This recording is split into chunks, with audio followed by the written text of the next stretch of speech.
Pour faire face au phénomène des inondations et ses conséquences fâcheuses sur le cadre de vie et le bien-être des populations, le réflexe premier des autorités a le plus souvent consisté à déguerpir les populations et les reloger ailleurs. Pourtant, d'autres approches existent pour faire face à cette détresse des populations et les aider à supporter les impacts économiques, sociaux et psychologiques qui résultent de l'envahissement des eaux.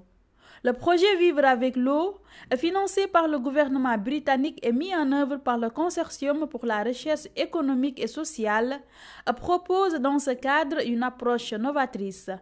Ainsi, l'eau de pluie, jadis source de nuisances dans les zones inondables, doit être considérée et valorisée à titre de ressource porteuse d'opportunités.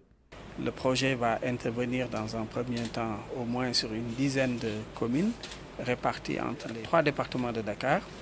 Et nous avons des interventions multiformes, si je puis dire, qui allient la construction d'infrastructures à des activités d'agriculture périurbaine, à des activités de formation, à la définition aussi de ce qu'on appelle des plans de contingence, qui sont des politiques qui permettent à un niveau local de faire face aux urgences lorsqu'une inondation se produit, mais aussi dans le moyen et long terme, avoir des réponses beaucoup plus appropriées. Ces solutions innovantes sont mises en œuvre dans 10 communes de la région de Dakar, parmi les plus exposées et les plus vulnérables, à travers la conception, l'aménagement et la gestion d'ouvrages de rétention multifonctionnels dans le cadre d'une stratégie d'assainissement et de valorisation des bassins de surface. Ces interventions s'accompagnent aussi de la mise en place de ce qu'on peut appeler des modèles d'affaires qui permettront de faire de l'environnement, de ces problèmes, de ces difficultés, des opportunités pour générer des revenus, créer des emplois. Et je pense que c'est aussi une dimension très importante.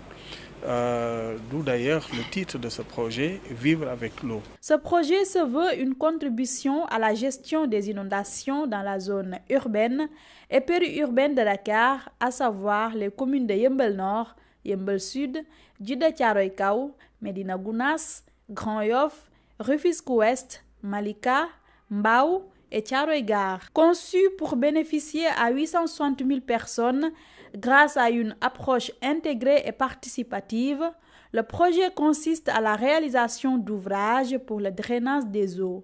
Il investit également dans le maraîchage, la gestion des déchets solides, l'aménagement de mobiliers urbains, la promotion du genre et la valorisation des résultats de recherche. Les zones d'intervention et de mise en œuvre de ces différents volets du projet ont été retenues en concertation avec les populations bénéficiaires. La dimension sociale, la dimension renforcement des capacités des populations, c'est un volet très, très important du projet. Et là, les choix s'opèrent en relation avec les communautés à la base. À côté de ces importantes réalisations pour l'amélioration du cadre de vie des populations, le projet développe aussi un volet stratégique lié à la recherche qui a réuni les 15 et 16 septembre avec un riche panel d'experts et d'universitaires venus de l'Université de Berne, de Suisse, de l'EAWAG, de l'Université Cheikh Anta Diop de Dakar et de l'Université Assane Seck de Ziguinchor. Leurs travaux vont grandement contribuer à l'évaluation de l'impact des activités du projet sur la résilience, la santé, le comportement et les aspects socio-économiques des populations. Il y a plusieurs disciplines, plusieurs institutions qui sont représentées, mais on a bien discuté et on a pu définir un chemin à suivre pour finalement implémenter de la recherche. Je suis un épidémiologiste environnemental, c'est-à-dire je fais le lien entre la santé et l'environnement.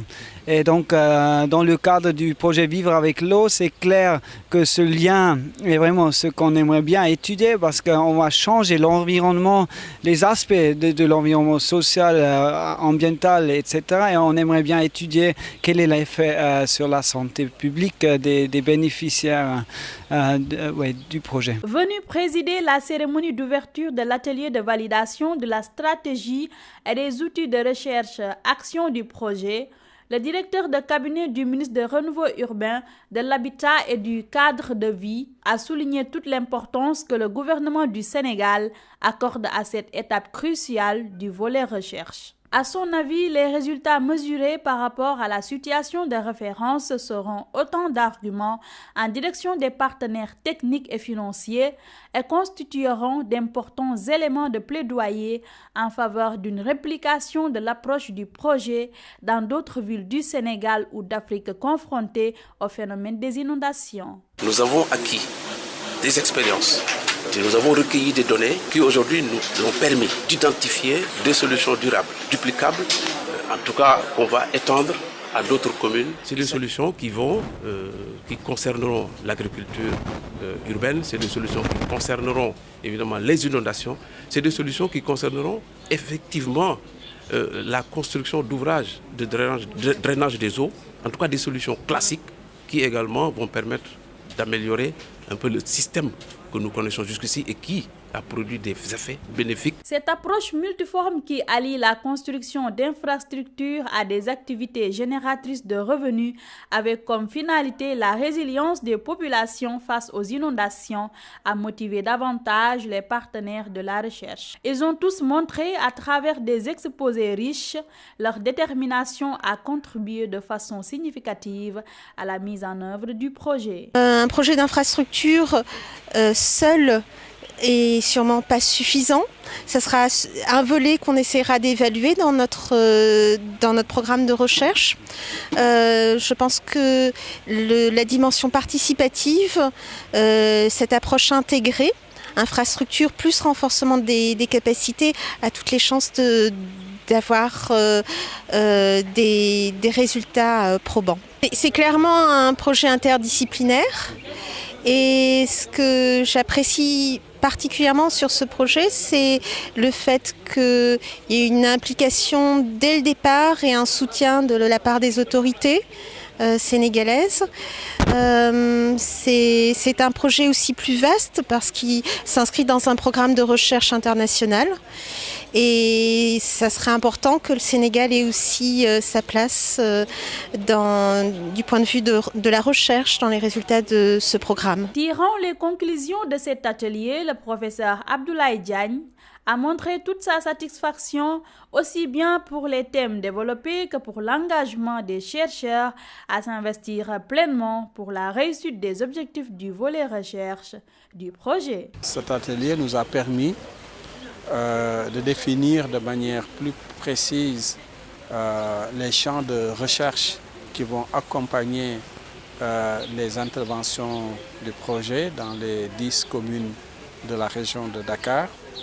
Nous avons pu aussi identifier les approches qui vont être mises en œuvre. Nous nous sommes entendus sur le planning des activités pour savoir à peu près à quelle date nous allons atteindre tel ou tel résultat. Et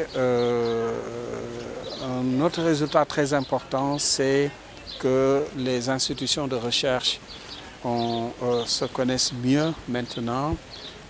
Il y a un partage des programmes de recherche. Et maintenant, nous sommes en mesure de mieux coordonner les activités des uns et des autres. Et je pense que c'est un grand acquis. Maintenant, je peux dire qu'on a une visibilité plus grande sur exactement ce qu'on va faire et comment on va le faire.